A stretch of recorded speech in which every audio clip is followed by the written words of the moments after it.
మహిళా రిజర్వేషన్ల చట్ట సవరణ బిల్లు పార్లమెంటు ముందుకు రానున్న వేళ అధికార భారతీయ జనతా పార్టీ దేశవ్యాప్త కార్యక్రమాలకు సిద్దమవుతోంది. పార్లమెంట్లో బిల్లు పెట్టడానికి మరో 5 రోజుల సమయం ఉండగా ఆలోపు మహిళా రిజర్వేషన్ల బిల్లుపై విస్తృత ప్రచారం చేయాలని నిర్ణయించింది.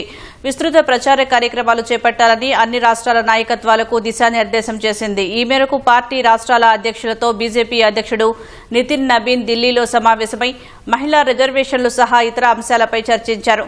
చట్టసభలతో పాటు అన్ని ఎన్నికల్లో మహిళలకు 33% రిజర్వేషన్ కల్పించేలా ఇప్పటికే కేంద్రం చట్టం తీసుకువచ్చింది. 2029 సార్వత్రిక ఎన్నికల నుంచి అమలు చేసేలా చట్టంలో సవరణలు చేసేందుకు బిల్లును పార్లమెంట్లో ప్రవేశపెట్టనుంది. 2011 జనాభా లెక్కల ప్రాతిపదికగానే మహిళా రిజర్వేషన్ అమలుకు కేంద్రం సిద్దమైంది. ఆ మేరకు నియోజకవర్గాల పునర్విభజన, మహిళా రిజర్వేషన్లు అమలు చేయాలని భావిస్తోంది. నియోజకవర్గాల పునర్విభజన వ్యవహారంపై ఇప్పటికే దాదాపు అన్ని పార్టీల నేతలతో కేంద్ర హోంమంత్రి అమిత్ షా సమాలోచనలు జరిపారు. అయితే 2026 జనాభా లెక్కల్నే ప్రాతిపదికగా తీసుకోవాలని విపక్షాలు డిమాండ్ చేస్తున్నాయి.